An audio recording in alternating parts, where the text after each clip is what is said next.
오늘 우리 상고할 말씀은 요한복음 8장 31절서부터 36절 말씀입니다. 요한복음 8장 31절서부터 36절 말씀. 네, 함께 봉독하겠습니다. 시작. 그러므로 예수께서 자기를 믿은 유대인들에게 이르시되 너희가 내 말에 거하면 참으로 내 제자가 되고 진리를 알지니 진리가 너희를 자유롭게 하리라. 그들이 대답하되 우리가 아브라함의 자손이라 남의 종이 된 적이 없거늘 어찌하여 우리가 자유롭게 되리라 하느냐. 예수께서 대답하시되 진실로 진실로 너희에게 이르노니 죄를 범하는 자마다 죄의 종이라. 종은 영원히 집에 거하지 못하되 아들은 영원히 거하나니. 그러므로 아들이 너희를 자유롭게 하면 너희가 참으로 자유롭게 하리라.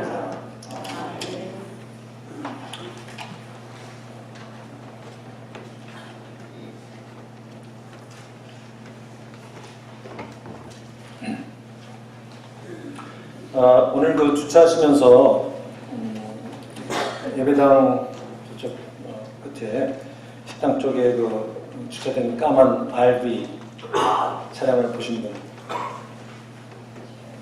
있네요.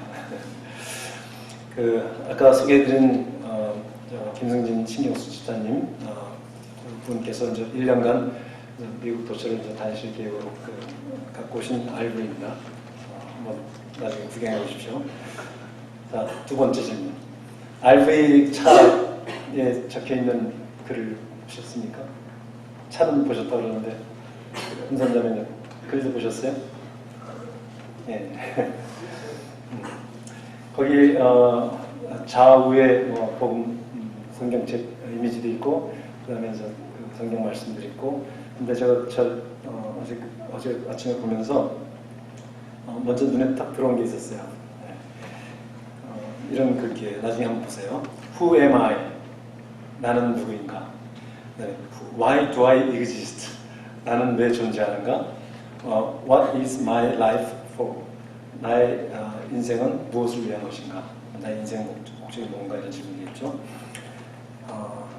철학적 질문을 차에다 이렇게 새기고 다니세요. 저건 철학책이 아니라 철학차입니다. 철학적 질문은 우리가 먹고 사는데 필요한 질문은 아니에요, 사실. 그렇죠? 보다 이제 근본적인 질문이라고 할 수 있죠. 철학적 질문은. 이런 것 갖다 조금 전문적인 용어로 메타 퀘스천이라고 해요. 메타 퀘스천.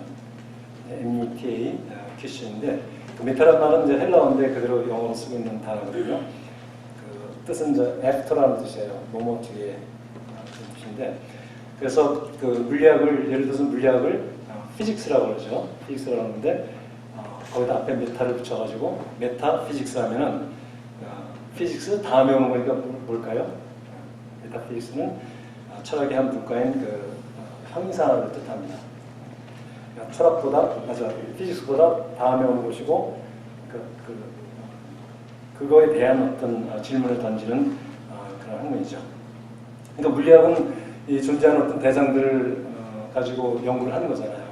그것들의 어떤 인과관계를 밝히고 티어리를 만들어내고 설명을 하고 그 설명을 통해서 예측을 하고 하는 것이 어떤 과학의 티어리의 기능이라고 할 수 있겠는데, 이 철학에서는 그러니까 형이상에서는 그 존재 자체에 대해서 질문을 던져요. 물리학자는 존재하는 대상에 대해서 질문을 던지는데 철학자는 그 존재 자체에 대해서 질문을 던집니다. 그래서 좀 어렵죠. 그래서 너도 모르고 나도 모르고 다 같이 모르는 게 철학적인 토론이기도 합니다.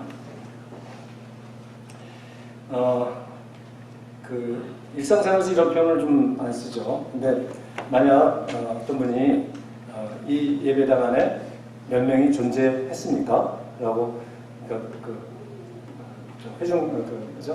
개수하는 분이 그런 식으로 질문을 하게 되면은 좀 약간 이상한 질문이라고 느끼겠지만은 대충 뭐 몇 명인지 참석자를 물어보는 거구나 이렇게 해서 몇 명인지 세어보고 예를 들면 뭐 130명이다 이렇게 이제 그런 식으로 바꾸면 됩니다. 그런데 회중이 몇 명이 오늘 존재했습니까? 이렇게 물어보는 거에 대해서 상대방이 세지 않고 대뜸 존재라는 게 무슨 의미예요? 이렇게 던진다면 아마 질문을 던진 사람이 약간 좀 하겠죠. 네, 철학적 질문 같은 그렇습니다. 상대방을 당혹하게 하는 질문이기도 합니다. 그런데 근본적인 질문이기 때문에 우리가 이 질문을 던질 줄 알아야만이, 그리고 이렇게 그런 질문에 답하는 훈련을 해야만이 사실 예수님이 누구신가를 우리가 또 알 수 있는 거라고 볼 수 있어요. 자, 여러분이 스스로에게 Who am I? 난 누구인가? 라는 질문을 던져본 적이 있으시죠? 그럴 때 어떤 답변을 보통 하십니까? 지금 던져보십시오. 그리고 머릿속으로 생각해보세요. Who am I? 난 누구인가? 떠오른 것들이 좀 사람 비슷하겠죠? 내가 내 이름부터 시작해갖고 내 직업, 또 내가 누군지, 그러니까 내가 누구의 배우자인지, 내가 결혼한 사람이면 내 자녀의 아빠라든지 엄마라든지, 혹은 부모님과 관련해서 내 부모님의 자녀라든지 이런 식으로 얘기한다든지, 좀 더 묘사적으로 나온다면 나는 170cm 정도 키에 배가 볼록하게 나온 중년 남성, 이렇게 자기 모습을 묘사할 수 있을 테고, 또 외향적인 성격의 소유자다, 이렇게 자기를 묘사할 수 있을 거예요. 그런데 이런 대답은 사실은 어떤 근본적인 그 내가 누군가에 대한 소위 말하는 어떤 실체를 드러내는 질문은 아니에요. 내가 누군가에 대한 어떤 그 묘사, 지금 보이는 것에 대한 묘사라고 볼 수 있겠죠. 그래서 근본적인 질문을 던지지 않다고는 늘 좀 심하게 얘기하면 피상적인 삶을 살 가능성이 되게 많아요. 겉에 보이는 묘사된 것을 보면서 판단하고 행동하고 그럴 가능성이 많기 때문에. 그런데 자기한테 물어보는 건 좋아요. 근데 다른 사람한테 Who am I? 하고 묻는 거는 좀 조심하셔야 될 거예요. 그렇죠? 좀 친해야 되고 그런 말을 물어보려면 갑자기 Who am I? 그러면 이상하겠죠. 더군다나 배우자한테 이런 질문을 하지 마세요. 배우자한테 Who am I? 하고 질문을 하고 당신은 멋진 남편이야 라는 대답을 기대하고 이런 질문을 던지면 아마 그 다음 아내는 잘못 먹었나? 이런 생각을 할 거예요. 예. 자, 예수님이 여러분한테 Who am I? 하고 질문을 던진다면 여러분은 뭐라고 답변하시겠습니까? 많은 정보를 많이 갖고 있을수록 그분에 대한 디스크립션, 묘사들이 떠오를 거예요. 많이 우리가 다 알고 있는 나사렛 출신으로 예수라는 이름을 가진 남자, 30대 초반의 남자 이렇게 표현하거나 마리아의 아들이다, 아니면 야곱의 형이다, 또 목수와 직업이니까 목수다, 유대인 선생 혹은 랍비다, 아니면 집 떠나서 3년간 제자들하고 동고동락하면서 강연회를 열심히 열고 다니다가 마지막에 신성모독죄로 십자가형을 받고 33세에 죽은 유대인인 싱글 남성이다. 이런 좀 더 디테일한 묘사를 할 수 있을 테고, 혹은 수준 높은 도덕률을 가르치십니다.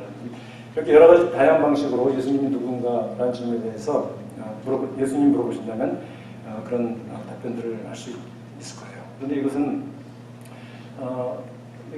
그분에 대한 묘사예요. 묘사. 그분 자체, 그분의 실체를 드러내는 대답은 아니죠. 그러니까 틀린다면 아니지만 예수님이 누군가에 대한 그 질문에 대해서 그분에 대한 어떤 일종의 부분적인 진리를 드러내는 것이고, 부분적인 진리라는 것은 그런 온전한 실체를 다 드러내지 못하고 많은 경우 오히려 미스리딩 할 수가 있어요. 오해를 하게 할 수 있고, 마치 그것이 다인 양 생각한다면 그분의 다른 나머지 중요한 부분을 파악하지 못할 수가 있겠죠. 예수님이 제자들에게 너희들은 나를 누구라 하느냐라고 이렇게 물어보신 적이 있어요. 마태복음에서 그런 질문을 던졌을 때 제자 베드로는 수제자답게 그랬죠. 주는 그리스도시요 살아계신 하나님의 아들이십니다. 예, 정답입니다. 그리고 굉장히 장엄한 고백이죠. 한 인간에게 대해서 정말 그들이 그토록 기다려왔던 메시아였고, 그러니까 메시아는 히브리 말이고 헬라어로 그리스도, 똑같은 뜻이에요. 그리스도라고 고백을 한 것, 그들의 메시아임을 고백을 한 거예요. 물론 그분의 그 사역을 통해서 병 고침을 이런 여러 가지 통해서 메시아가 오시면은 어떤 일을 할 것에 대한 백그라운드 지식이 있기 때문에 그분이 메시아구나 이런 판단을 할 수 있겠지만 그분을 더군다나 살아계신 하나님 아들이라고 고백하는 것은 엄청난 고백이죠. 사람을 보고 하나님이라고 얘기한 거니까. 이게 하나님 아들도 하나님이겠죠? 강아지 새끼가 강아지인 것처럼 비유가 좀 그렇게 하지만 어쨌든 하나님 아들도 하나님이잖아요. 그렇죠? 사람의 아들이 사람인 것처럼. 그러니까 예수님한테 대해서 후에마이라는 질문에 대해서 당신 하나님입니다 라고 그 실체를 고백을 한 거거든요. 그런 의미에서 정말 대단한 신앙 고백이죠. 정말 이 고백은 우리 고백이 되어야 되는 중요한 신앙 고백입니다. 예, 예수를 믿지 않는 사람에게도 예수님은 소위 말하는 굿가이예요. 좋은 분이시죠. 참 좋으신 분. 그래서 보통 수준의 국가의 수준을 넘어가지고 인류의 4대 성인 중에 한 사람으로 불리잖아요. 4대 성인 누구예요? 예수님, 그 다음에 사또어머니, 공자. 옛날에 소크라테스 그랬는데 요새는 이슬람교가 흥왕해서 그런지 소크라테스 대신 마호메트를 또 듣기도 하더라고요. 바뀌었나 봐요. 잘 모르겠어요. 어쨌든 제가 배울 때는 4대 성인 중에 예수님이 들어가 계셨어요. 자, 예수님이 굉장히 이제 높은 도덕률을 우리에게 가르치셨고, 그리고 그분 자신이 사랑의 삶을 실천하고 죽기까지 그 삶을 실천했기 때문에 우리는 그를 성인으로 여깁니다. 정말 본받을 만한 성인으로 우리가 존경을 믿지 않는 사람도 존경을 받는 분이에요. 자, 그런데 예수님의 목적이 그런 높은 수준의 도덕률을 가르치기 위해서만 땅에 온 것이라면 굳이 그분이 십자가형을 당할 필요가 없어요. 오히려 그분의 그 도덕 선생으로서 가르침을 통해서 존경을 받고 또 더군다나 이분은 그 가르칠 때 그냥 가르치면 소위 말하는 요새 주려면 치유 은사를 베푸셨잖아요. 병 고친 병고침을 눈먼 자를 눈뜨게 하고 앉은 뱅이 일어서게 하고 심지어는 죽은 나사로를 살리시고 엄청난 이적을 행하신 분이고 치유 사역을 하셨어요. 그리고 이분은 그냥 존경받을 뿐만 아니라 추앙받고 탑스타로서 그냥 사시는 되신 분인데 왜 그분이 십자가형을 당해야 돼요? 그러니까 그 도덕적인 가르침을 가르치는 것이 이분의 목적이 아닌 걸 거기서도 알 수 있죠.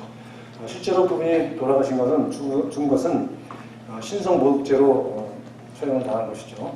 그럼 왜 이분이 신성모독죄로 처형을 당할 수밖에 없었나를 본문과 관련해서 좀 살펴보고자 합니다. 오늘 본문에 섞인 이 8장에서 그 하나님을 이제 아버지라고 하고 나를 보내시니 라고 이런 표현을 3번 사용하고 있어요. 그러니까 하나님은 예수님을 보냈고 그 다음에 예수님은 하나님에서 보냄을 받은 자예요. 그렇죠? 보낸 자, 보냄을 받은 자.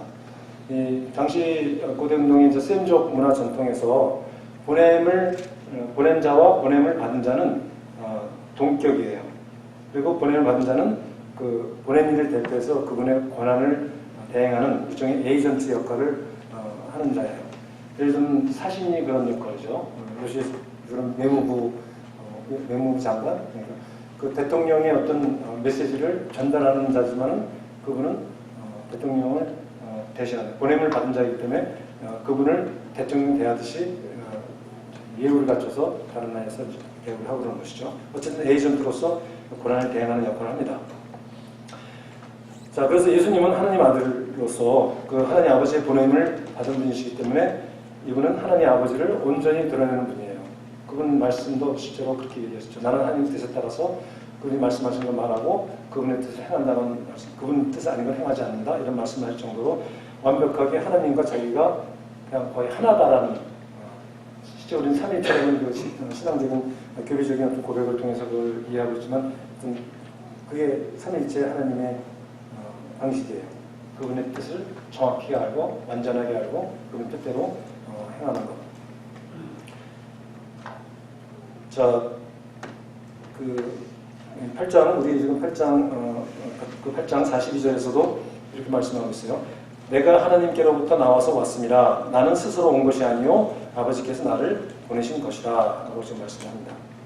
자, 이렇게 자신을 하나님이 보내셨다고 하면서 하나님을 그 아버지라고 부르고 또 하나님 아들이라고 주장하는 이 주장에는 자신이 본질상 하나님이다라는 것을 함축하고 있는 것이죠. 그렇기 때문에 이거는 신성모독인 거예요. 자기가 하나님 아들로서 인간이 하나님 아들이라는 말을 한다는 것은 신성모독이죠. 그런 예수님이 행한 메시아적인 것들, 치사이던 것들, 메시아가 오면 어떤 일을 행할 것이다라는 것을 이미 그들이 자기가 알고 있기 때문에 예수님이 메시아 수도 있겠다 이런 생각을 했을 거예요. 그런데 예수님이 뭐 하나님 아들이라는 것은 도저히 용납할 수가 없는 거였어요. 왜냐하면 유대인에게는 오직 하나님, 여호와 하나님 한 분만이 하나님이시기 때문에 누군가가 하나님이라고 이렇게 칭한다는 것은 그건 하나님 아들이라 칭하는 것은 신성모독에 해당합니다. 그런데 그것도 부족해가지고 저 8장 여기 마찬가지 나중에 찾아보세요. 24, 28, 58절에서 세 번에 걸쳐서 자신이 가르쳐서 뭐라고 얘기하냐면 내가 그이다 라고 이렇게 얘기해요. 내가 그이다. 그게 뭐가 문제예요? 내가 그이다. 그게 무슨 말일까요? 책 중에 24절 한번 제가 한번 읽어드릴게요.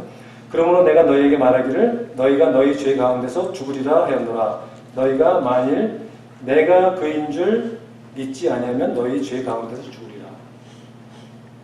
다시 한번 만일 내가 그인 줄 믿지 아니하면 너희 죄 가운데서 죽으리라. 내가 그인 줄. 내가 그인 줄은 내가 그이다라는 말에 이제 그이다라는 것을 믿지 않으면 고생 줄인 말이 되겠죠. 헬라 원문에는 이게 내가 그이다라는 말이 어떻게 되냐면 우리말로 한다면 내가 이다 이렇게 돼 있어요. 그냥. 좀 이상한 말이잖아요, 표현이. 그래서 우리말 어법에 맞지 않기 때문에 보호를 넣은 거예요, 그라는 말을. 당연히 이제 예수님이 지칭하는 걸 생각을 하고, 예수님이 이제 하나님, 내가 그이다니까 그를 구원하기 위한 그 사람. 막연하게 이제 그렇게 좀 표현이 되어 있죠. 근데 원문에 어쨌든 없어요. 내가 이다예요. 근데 이제 우리말 구조상 그걸 집어넣은 건데, 이걸 이제 보호라고 하죠. 영어로 이게 I am a boy 하면 나는 소년이다 하면 그 소년이라는 게 보호로 나의 어떤 그 속성 이런 걸 설명해주고 나라는 것과 보이라는 것이 이제 같은 것이 되는 것이죠. 영어로 보면 이제 이 원문의 구조가 사실 드러나서 영어 원문과 영어나 헬라 원문을 보기엔 쉽지 않을 테니까 영어 여러 번역들을 같이 비교해 보시면은 그런 다른 구조를 통해서 이렇게 우리 뇌를 자극합니다. 영어는 어떻게 되냐면 만일 내가 그인 줄 믿지 아니하면 이 말은 어떻게 하냐면 if you do not believe 만일 내가 나를 믿지 않으면 that I am he가 아니고 그냥 that I am 그러니까 만일 내가 이다라는 것을 믿지 않으면 이렇게 되어 있어요. 내가 죄 중에 죄 가운데서 죽으리라 되어 있습니다. 자, 그러니까 I am 예수님이 스스로를 가르쳐서 뭐라고 하면 가르쳐서 I am이라고 말하는 것은 이건 엄청난 의미예요. 출애굽기 3장 14절에서 모세가 하나님의 이제 부르심을 받아 선택을 받아서 그 타는 떨기나무에 갔더니 하나님을 거기서 만나게 되죠. 그래서 이제 자기 백성을 구하는 그 리더로서 이제 임명을 하려고 했더니 모세가 도대체 가서 뜬금없이 하나님 보내서 내가 왔다 이렇게 말하면 그러니까 이제 누군지 몰랐죠. 이 모세는. 그래서 그럼 이 백성한테 그 하나님을 누구라고 얘기를 해야 되겠냐, 그러니까 이름이 뭐냐고 얘기를 해야겠냐 했더니 그때 하나님이 뭐라고 그러냐면 우리 말씀에는 나는 스스로 있는 자라고 이렇게 얘기했어요. 그게 이제 하나님의 이름이에요. 영어로 I am who I am. 그냥 I am이에요. 나는 이다예요. 그래서 예수님이 사실 내가 그인 줄 아노라 라는 몇 번 반복한 표현들은 사실은 I am, 즉 이 하나님이다라는 그 함축을 갖고 있는 거예요. 그러니까 하나님 아들도 부족해갖고 나는 하나님이다라는 유대인은 금방 알아요. 그런 표현을 들으면. 그러니 유대인 입장에서는 바리새인들이 이건 정말 신성모독도 정말 보통 신성모독이 아니죠. 유대인들은 여러분 아시다시피 하나님 이름을 부르기 두려워했어요. 너무나 존귀한 분, 그 창조주 하나님의 이름을 감히 부를 수가 없기 때문에 그 다른 이름을 대체했어요. 이름 별명 같은 거죠. 아도나이라는 말을 썼어요. 아도나이. 그건 뭐 주라고 번역하기도 하는데 무슨 하나님 이름을 감히 부를 수 없기 때문에 아도나이라고 이렇게 대신 지칭을 합니다. 혹은 뭐 기록을 하다가 하나님 이름이 나오면은 그 기록을 잠시 멈추고 무릎을 꿇고 하나님께 경배를 올려드리고 그 기록을 했다는 정도로 그만큼 하나님 이름 부르는 것조차도 정말 이거는 이름 부르는 것조차도 사실 신성모독해야 되는데 예수님이 자신을 가르쳐서 I am 하고 자기가 하나님이다라는 이런 말을 한 거나 다른 얘기를 들었을 때 뭐 당장 죽여 마땅한 거죠. 실제로 8장 말미에 가서 그 아브라함 나기 전에 내가 있었다 하고 이렇게 정말 황당한 말을 했을 때 아브라함 자기들 조상이죠. 이대의 조상이고 그 민족의 조상이고 이미 1700년 전에 있었던 인물보다 더 먼저 있었다고 하니까 물론 예수님은 창조 때부터 같이 있었어요. 하나님과. 그러니까 창조 때 말씀을 창조하셨고 그 말씀이 바로 예수님이죠. 로고스 하나님이셨죠. 그래서 창조 때 같이 계셨기 때문에 사실 아브라함보다 훨씬 이전에 먼저 계신 것에도 불구하고 그 말을 듣고서 더 이상 참을 수 없다고 돌로 쳐 죽이려고 했죠. 근데 그때가 아직 예수님이 때가 아니라서 그분이 이제 성전에 숨어서 나갔다 그런 표현을 마지막에 볼 수가 있습니다. 예, 한번 생각해 보십시오. 누군가 내가 하나님 아들이다 이렇게 이제 얘기했을 때 이 말을 한다면은 혹은 뭐 아브라함보다 먼저 있었다. 그러면 그 사람은 보통의 경우에 우리 뭐 취급해요? 네. 정신병자 취급하지 않겠어요? 제가 하는입니다. 한번 저 텔레비전 다큐멘터리를 보는데 종교에 관한 무슨 다큐멘터리인데 저기 충청도에 그 계룡산에 많잖아요. 이런 도인들이 많은 곳이고 다큐멘터리가 나오는데 어떤 분야에 수염이 나고 그런 분이에요. 그 집에 있고 무슨 의자들도 있고 무슨 예배 보는 처소 같은 그런 장소가 있었는데 아무도 없어요. 교인 하나도 없고 있는데 그 리포터가 가서 당신이 누구십니까? 라고 물으니까 내가 예수요 그러더라고요. 그러니까 이건 뭐 자기가 뭐 하나님이다, 예수다 이런 사람들이 부지길 수 있어요. 그런 얘기 할 때 우리가 저 사람 정상이 아니다 그런 생각을 하지 않겠어요? 그 심리검사는 이런 사람들은 백인백 정신병으로 진단을 받습니다. 자, 예수님이 자기가 하나님 아들이다, 뭐 아브라함보다 먼저 존재했다 이런 말 들으면은 정신병자라고 볼 수밖에 없겠죠. 그런데 예수님은 4대 성인 중에 한 분이에요. 뭐가 잘못된 거예요? 그분은 심지어 자기 하나님이라고 말했을 정도로 누가 봐도 과대망상 환자 아니면 미친 사람이라고 해야 되지 않을까요? 근데 4대 성인이라고 얘기를 합니다. 처음은 예수님은 우리에게 높은 도덕률을 가르친 그런 성인입니까? 아니면 과대망상병 환자입니까? 어떻게 답변을 하셔야 될 것 같아요? 제가 하는 질문에 답변을 하고 있으면은 이미 제 질문의 트릭 속에 들어간 거기 때문에 그 질문이 뭐가 잘못된지를 밝혀내는 것이 그런 순서겠죠. 아니면 4대 성인들 중에 예수님만이 좀 유일하게 과대망상병에 걸린 분일까요? 아니면 이제 과대망상 환자인데 가끔 정신이 들 때는 높은 도덕률을 말씀하신 건가요? 그것도 아니겠죠. 그분의 정체는 그런 실체는 하나님의 아들입니다.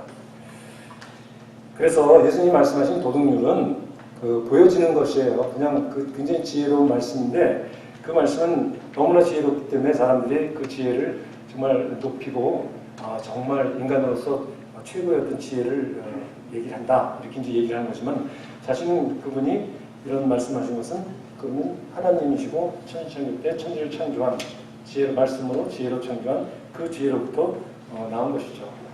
그래서 우리가 하나님 아들이라고 고백하는 우리로서는 그분의 지혜로부터 나온 거라는 걸 알고 있죠. 그래서 세상 사람들이 아무리 예수님을 4대 성인이다, 아주 칭송을 많이 한다 그래도 사실 그것은 예수님을 폄하하고 있는 것이죠. 왜냐하면 그분은 하나님 아들이신데, 그래서 본질상 그분의 실체는 하나님인데, 위대한 인간들 중에 하나로 여긴 거니까. 그러니까 창조물을 피조물로 격화시킨 거죠. 그러니까 세상 사람이 예수님을 4대 성인이라고 칭송하는 걸 듣고서 그래도 예수님이 밖에서 대접받네? 뭐 이렇게 생각하시면 안 돼요. 야, 정말 어떻게 우리 예수님을 이렇게 모독할 수 있을까? 그 분노가 올라오는 거 의로운 분노라고 하지 않을까요? 예, 후야마이라는 예수님의 그 질문에 대해서 우리가 그분에 대한 묘사에 머물기 때문에 우리는 그분의 실체를 깨달을 수 없고 그냥 지혜로운 사람, 성인으로 이해하고 있고 그냥 존경할 뿐일 거예요.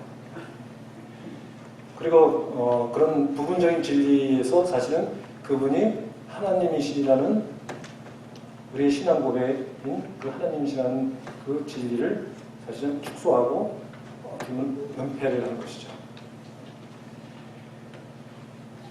그 예수님 오늘 본 말씀에서 이렇죠. 너희가 내 말에 거하면 참으로 내 제자가 되고 진리를 알지니 진리가 너희를 자유롭게 하리라 라고 말씀하셨어요. 그리고 14장 6절에 내가 곧 길이요 진리요 생명이요 나로 말미암지 않고는 아버지께로 올 자가 없느니라 라고 또 선언하셨어요. 자신이 길이고 진리고 생명이라고 얘기하셨어요. 우리가 이것도 우리 신앙 고백이죠. 그렇죠? 예수님이 유일한 하나님께 갈 수 있는 유일한 길이라는 우리가 고백을 하는 걸 담은 거예요. 근데 뭐 우리말을 뭐라고 접시비 그런 건 아니지만은 우리말에서 정관사를 사용하지 않죠. 정관사, 부정관사 그 부분이 없어서 이 말씀에도 그냥 내가 곧 길이요 진리요 생명이요 이렇게 돼 있어요. 그런데 원문에는 정관사가 붙어 있어요. 그러니까 영어에서는 그 정관사를 사용하니까 그걸 정확하게 표현하고 있습니다. I am the way. 더의 방점이 있습니다. And the truth and the life. 그러니까 나는 그 길이고 그 진리고 그 생명이라고 말씀하는 거예요. 이 더라는 관사는 앞에 나온 거를 가르치기도 하지만은 더는 어떤 유일한 것을 얘기할 때 더를 쓰죠. 그래서 여러분 그 학위 논문 같은 거 쓰실 때 무슨 스타디 언 뭐 주제를 이렇게 얘기하잖아요. 더 스타디하고 그런 건 사실 굉장히 대단한 거예요. 그 자기 띠열에 대해서 정말 누구도 반박할 수 없어라는 자신감이 있을 때만 쓸 수 있는 게 더입니다, 사실. 겸손하게 A 스타디 언 이렇게 해야지 사람들이 거기서는 겸손하네. 영어의 그 뉘앙스가 그런 것 같아요. 그런데 또 그런 자신감이 없으면 박사가 좀 쉽지 않겠죠? 예. 이 정관사를 더 붙이다면 그 길, 그 진리, 그 생명이라고 말씀하기 때문에 이것은 참되고 그냥 유일한 진리라는 뜻이에요. 또 유일한 길이고 참된 길이라는 뜻이고 유일한 생명은 유일한 참된 생명이라는 뜻입니다.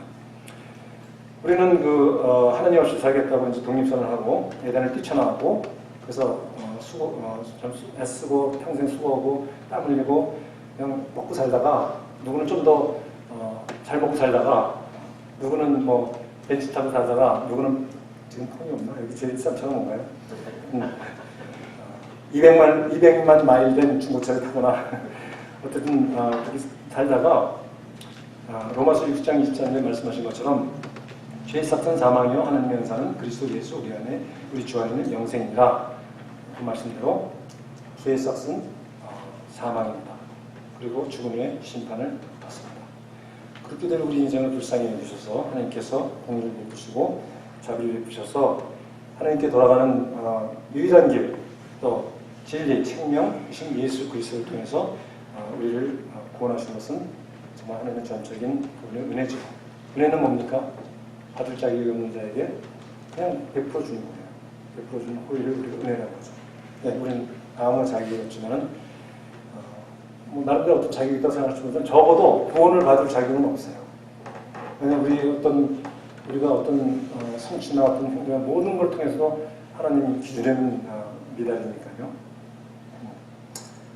자, 여기서 우리가 아까 후야마이라는 질문에 대해서 성인 중에 하나예요 라고 얘기한 것이 부분적 진리라고 그리고 그것은 예수님이 어떤 분이 실체를 오히려 가리고 망각하는 거라고 우리가 말씀드렸습니다.